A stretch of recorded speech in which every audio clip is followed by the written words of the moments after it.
Good morning everybody. Today's topic is on theories of learning. The objective of this lesson is to understand the different theories of learning and to know the educational implications of theories of learning. Module 1, Introduction. Learning theory, it describes how students receive, process and retain knowledge during the learning process. Cognitive, emotional and environmental influences as well as prior experiences, all these play a part in how understanding or a world view is acquired or changed and knowledge and skills are retained. Behaviorists look at learning as an aspect of conditioning and advocate a system of rewards and targets in education. Educators who embrace cognitive theory believe that definition of learning as a change in behavior as too narrow and study the learner rather than their environment, in particular the complexities of human memory. So, those who value and advocate constructivism, they believe that learners' ability to learn relies largely on what they already know and understand, and acquisition of the knowledge should be an individually tailored process of construction. Transformative learning theory. This theory focuses on often necessary change required in a learner's preconceptions and worldview. Geographical learning theory focuses on the ways that context and environment shape the learning process. Now, let us look at the behaviorist views of learning. They view learning are based on different philosophical and psychological ideas about human nature and how the learning takes place. Educators work on the basis of various theories of learning. It includes first of all the behaviorism. It is one of the most dominant of modern theories of learning. The behaviorist view is quite comprehensive and includes a variety of thoughts, but all these thoughts suggest a common approach to learning in terms of the development of connections and between the stimuli received and the responses which are displayed by the organisms or the learners. After conducting many laboratory experiments with the animals, behaviorists concluded that learning is a process by which stimulus and response bonds are established when successfully this response and immediately the frequently following the stimulus. That means, when a response follows the stimulus, then a learning has occurred. They assume that the people are similar to the machines and considered irrelevant to any reference to the role of mind. So, the most basic of behavioral research has been conducted on animals. The application of these research studies, however, relate to a wide range of human behavior. In this context, we can summarize the major principles of theories to the key behaviors like Thorndike, Pavlov and Skinner. These theories have most influence upon the development of the theory of design. According to the behavioral theories, learning is viewed as an ability to perform a new behavior which is established as goals. There is an effort to create conditions which will enable the learners to demonstrate these behaviors. The early behaviorists like L. Thorndike has put forward three main laws of learning: the law of effect, the law of readiness and the law of exercise. The law of effect, it stresses the importance of effect of stimulus response, that is the SR theory, and satisfying results reinforce the response while inadequate results weaken it. Reward and punishment are therefore an important ingredients of learning. The law of readiness. Law of readiness indicates the learner's willingness to make the connection, while the law of exercise is related to strengthening of the connection through practice. Now, let us see an educational implications for this behaviorist approach of learning. The behaviorist approach to learning has greatly influenced the modern educational practices. Behaviorists have conceived teaching as a manipulation of the environment in order to produce the desired behavioral changes in the learners and thus make education a more effective practice. They suggest that adoption of 3 principles towards learning or making a teaching learning transaction to yield a better or good results. The knowledge of the results and use of positive reinforcement, minimum delay in the reinforcement and elaboration of complex behavior by dividing the learning into a series of small steps. One of the major contribution of behaviorists to education is their emphasis on defining the objectives in behavioral terms. They have stressed the need for stating objectives in the form of overt behavior, which can be observed and measured. And the role of teacher becomes very crucial in deciding what changes of behavior the learner should display when they learn, and in teaching such a way that learners can retain and attain these behavioral changes. This is all about the behaviorist view of theory of learning. Now, let us look at the Skinner's theory of operant conditions. Module 2, Skinner's theory of operant conditioning. Skinner propagated a theory related to stimulus response relationship and reinforcement. In his view, learning is a change in behavior. As the learner learns, higher response in terms of changed behavior increases. Learning, therefore, is formally defined by him in a change in the likelihood or probability of response. Operant conditioning is a learning force which affects the desired responses more frequently by providing reinforcing stimulus immediately following the response. The most important principle of this type of learning is that the behavior changes according to its immediate consequences. Pleasurable consequences, they strengthen the behavior, while unpleasant consequences weaken it. In operant conditioning, learning activities are divided into small steps or tasks and reinforced one by one. The operant, the response behavior or act is strengthened so as to increase the probability of its reoccurrence in the future. The 3 external conditions, which are the reinforcement, contiguity and practice, they must be provided to promote or to affect the operant conditioning. Reinforcement, the most important aspect of Skinner's theory of learning, relates to the role of environment. An organized learner is presented with a particular stimulus, which can be a reinforcer, and after it makes a response. In a given situation, the organized learner will tend to repeat the response for which he is reinforced. And Skinner made a distinction between a positive and negative reinforcement. Positive reinforcement is a stimulus which increases the probability of desired responses. Usually, the positive reinforcement can be a reward, a prize or smile or some of these like examples for positive reinforcement. In negative reinforcement, the desired behavior is more likely to occur if such stimulus or reinforcement is removed. Thus, a negative reinforces, which can be a negative reward, that can be an avoidance of which gives us a relief from an unpleasant state of affairs.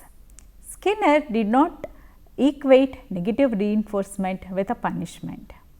So, let us look at the educational implications for operant conditioning. The basic implication for operant conditioning for instructional activities is their dependence on observable behavior. For Skinner, reinforcement facilitates learning. Further, he thinks that the most effective control on human learning, it requires an instrumental aids. Broadly, Skinner's theory has made contributions to the practice of education. Let us look at those contributions. First one is the teaching machines. Teaching machines, in sense of systematic approaches to teaching with the help of machines, it deserves attention as they have a strong influence on distance education both in theory and practice.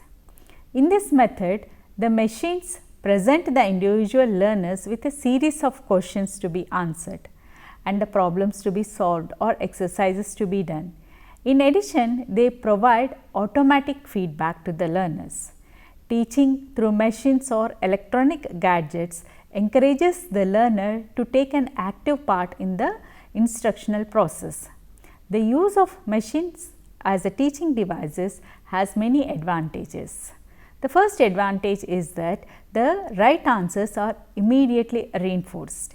So, these gadgets, they encourage and sometimes even compel the learner to come up with the right answer. A mere manipulation of the machines will probably provide enough reinforcement to keep an average student at the study for a suitable period of each day. And any learner who is forced to leave the activity of learning for a certain period of time can return back to the task or to the activity and continue from where he or she has left off. Another advantage is that each student can proceed with his learning on an individual basis on his or her own pace. The teacher who is forced to arrange and design the content carefully in a hierarchical order. There is a constant interaction between the teaching material and the learner, thus sustaining the learning process. After evaluating the progress of the learner, then the teacher can apply necessary supplementary reinforcement. Thus, machines make it compulsory that any given material to be thoroughly understood before the student moves on to the next set of the materials. So, this is about the gadgets or teaching machines which can be used for the students for learning activities. The second one implication basing on the operant condition is programmed instruction. Programmed instruction is a self-learning system in which the subject matter is broken up into small bits and presented in a logical sequences. Each step built deliberately upon the preceding one. A learner progresses through the sequence of steps at a higher own pace. Each step presents some new information about the theme that is being taught through the program. At the end of each step, there is a question to be answered by the learner. After the question is answered, the learner is expected to check his or her answer with the correct answer supplied in the program. So, this correct answer functions as a reinforcing stimulus. Thus, the process of reinforcement is an inbuilt feature of the programmed material. So, this is all about the Skinner's operant conditioning of learning. Then, after understanding the behaviorist view operant conditions on learning, let us now see the cognitive approaches to learning. Module 3, Cognitive Approaches.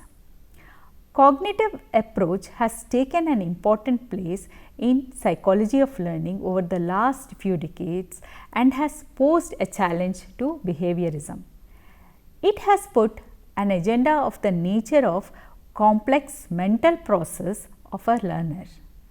While conducting an experimental investigation, cognitivism takes into consideration the activities like perception, concept formation, language usage, thinking, understanding, problem solving, attention and memory.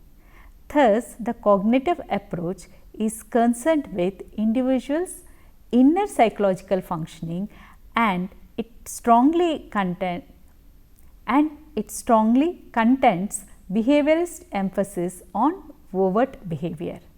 Cognitive theorists have made investigations to show that the people learn by perceiving, comprehending and conceptualizing the problems, and the comprehension of the concepts and the rules is transferable to the solutions of new problems or from one situation to the another. The cognitivist is arguing that people grasp things as a whole and therefore opposing the behavioristic approach to teaching, which employs drills to memorize the information. Cognitivists believe that learning is a question of both insight information and of successful problem solving and not a mechanical sequence of stimulus and response. And so, teaching according to them, it should encourage understanding basing on the problem solving and insight formation. Information processing. The contemporary cognitivists equate human mental activities with the process that goes on in a computer in an operation. They conceptualize that human beings as a information processing systems, and they discuss to explain that the process of information system and three different types of memories, each of which serves a different function in the total process. So, the three different types of memories, the first one is the sensory memory, the second one is the short term memory and the third is the long term memory. Sensory memory. Sensory memory, it receives information into the system either visually or in a auditory form. This type of memory refers to active mental process by which the knowledge can be coded or represented. Short term memory. Short term memory, it refers to the process by which knowledge is organized, stored and accessed. The long term memory. Long term memory, it refers to the mental process by which information is integrated in a previously stored information in the short term memory. When an average person speaks of something being learned, the implication is that the knowledge has put into the long term memory. And one of the most important aspect of this long term memory is that it can be consciously controlled. The information processing, it is a psychological activity consisting of information being received by the senses and information items being selected and passed on to the short term memory, where this encoding process and transfer them to the long term memory. The long term memory provides a store from where the information can be retrieved in order to make a responsible or responsive learning to happen. To begin with, the individual is seen as having an active relationship with the environment.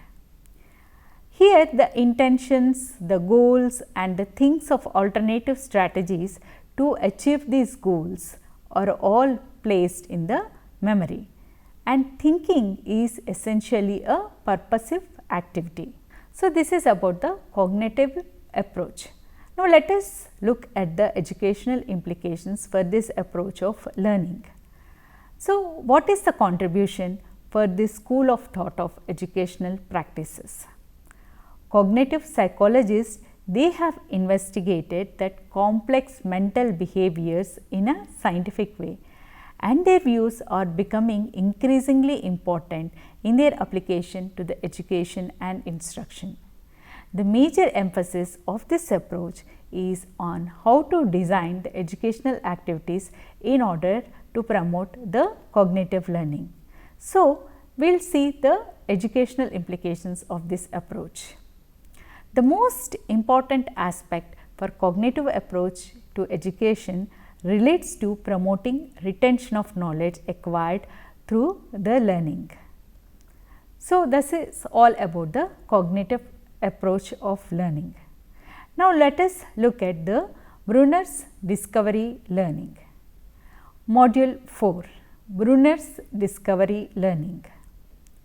Brunner, he is a proponent of cognitive learning and a developmental psychologist who is primarily interested in development of mental abilities. His approach to psychology is eclectic.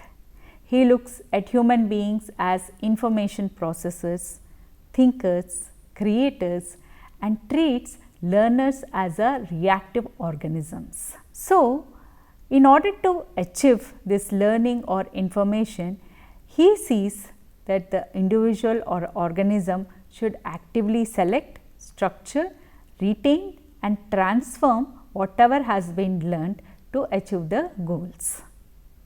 Brunner suggests that people have primary needs other than the animal drives, and one of these might be called as curiosity, which keeps the organism active even in an absence of organic states of tension. Accordingly, Brunner thinks that learning as a goal directed activity which is satisfying this drive of curiosity and answers the curiosity of the learner. Learning as a cognitive process, he describes that learning as a problem solver. That means one who interacts with the environment to test the hypothesis and then develop the generalizations. The goal of education according to Brunner should be a cognitive development, and the content of learning should foster this development of problem solving skills through process of inquiry and discovery. In Brunner's view, the cognitive process, it encloses three simultaneous processes. First one is acquisition of new knowledge or information. After acquiring the information, it is transformation of acquired information and then checking the adequacy of new knowledge. The modes of cognitive development are described by Brunner in terms of three hierarchical levels or modes. The first mode is called enactive. It is representation of knowledge through actions. For example, a child who inactively knows how to ride a bicycle may not be able to describe that procedure. And the second mode is called iconic. It is based on the internal imagery. The knowledge is represented by a set of images, graphs, drawings that stand for a concept but do not fully define it.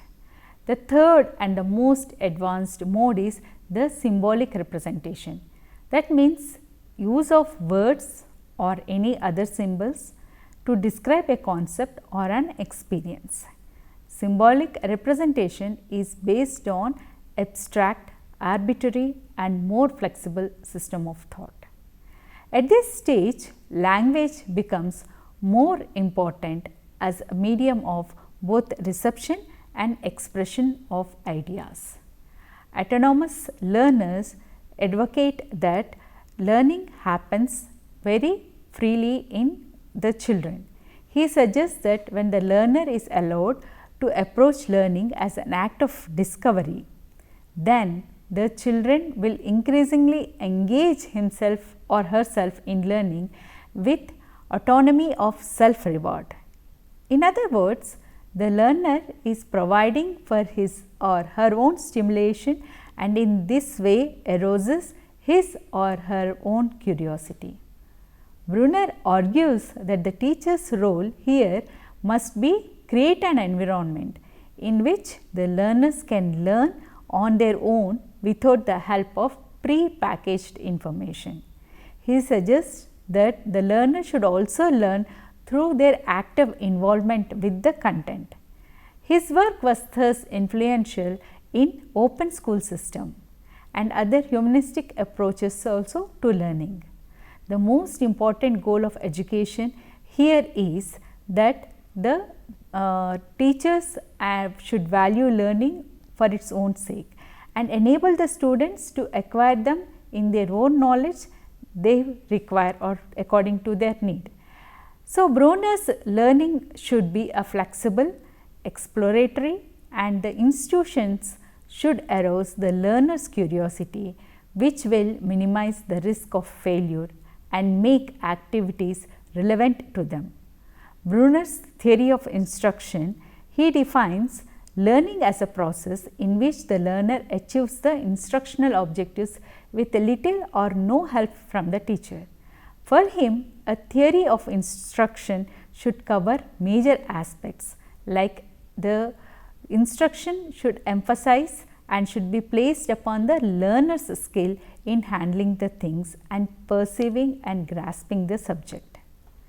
The learner's approach to learning should be such that the student should be able to use the acquired knowledge in solving the problems.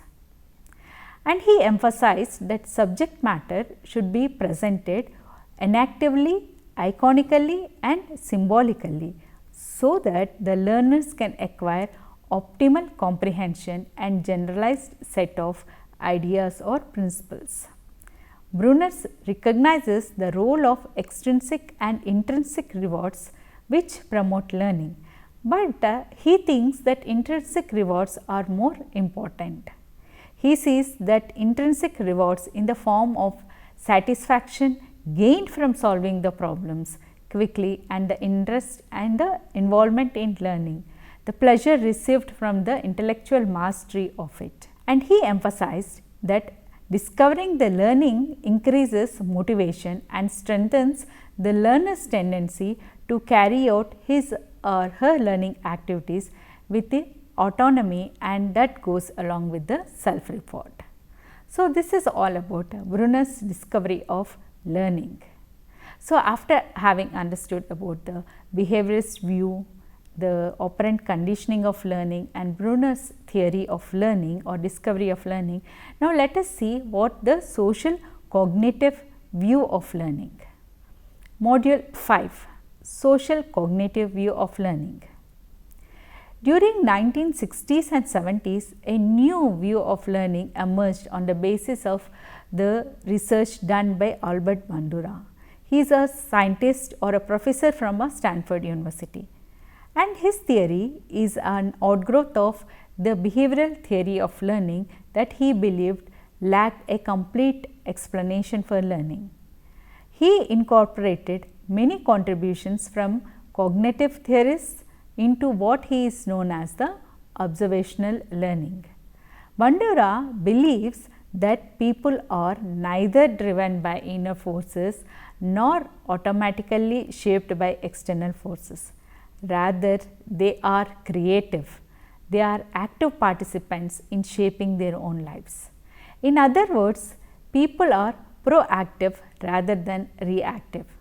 They have some control over how they live their lives.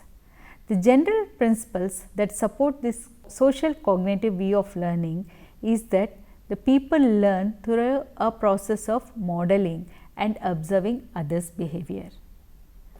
People learn from others' success and failures, and learning may or may not result in observable changes of behavior. Cognition is an important in learning like the awareness, attention, expectations and retention. And children or the people or individuals can actively exert control over their actions and environment. Bandura's theory of observational learning, it involves 4 phases and processes. They are attention, retention, reproduction and motivation. The first phase, which is attention. This attention occurs when the individual actively pays attention to the behavior of a model. Models, they are similar to the observers in terms of age or gender and who are respected, competent, powerful, attractive and are attached to more often to these values. For example, the heroes in various age groups act as models for people of their age group. So, that is the attention. And then comes the second phase, which is the retention. The individual must have an opportunity to practice imitating the behavior of the model chosen. For observable learning to be useful, what is learned must be remembered for the future use. Learning can be stored verbally in words or in the form of mental pictures or images of the modeled behavior or imagined behavior. When needed, this learning can be retrieved or rehearsed or used long after it is observed. So, that is the second phase of retention. Then coming to the third phase, after observation and retention, the third phase is reproduction. The individual tries to match the behavior of the model. This depends upon the person's ability to actually perform what has been learned. Some individuals may be unable to perform or retain the information because of the age related developmental immaturity or illness or injury. So, the third phase is on reproduction. Then coming to the fourth phase, which is motivation. Motivation in the individuals finds satisfying reasons to imitate the behavior of the model. Motivation has two aspects. First one is the expectation that acting like the model in certain situations will result in reinforcement similar to that received by the model. And the second aspect of motivation is that it serves to motivate a person to use or perform what has been learned. For example, a teacher's smile or a verbal reinforcement are very important here for motivation for the learner to perform the action. So, Bandura's social cognitive theory, it states that people learn observing others in social setting. By observing others, people will develop skills, they learn social rules, they will have knowledge, they know about the norms, they develop beliefs and attitudes. They observe which behavior are useful and appropriate and is valued by the society and which are not valued by the society. Social cognitive theory, it says that people learn most efficiently from observing others, their behavior and less from the consequences of the behavior. In other words, this theory states that people learn primarily by observing the success and failures of others. It is important to distinguish between learning by observation and the act of imitation. Learning may or may not include imitating the observed behavior. Now, let us try to summarize the theories of learning. Learning theories can be seen as a set of principles which explain how people acquire, process and attain new knowledge. Studying these theories will help for a better understanding of the intricacies of how human beings learn. So, basically we have seen behaviorism, cognitivism and constructivism. These are the major guidelines or educational tools. For example, the teacher can choose any of these teaching styles, the tools and techniques and strategies for creating a motivating learning environment.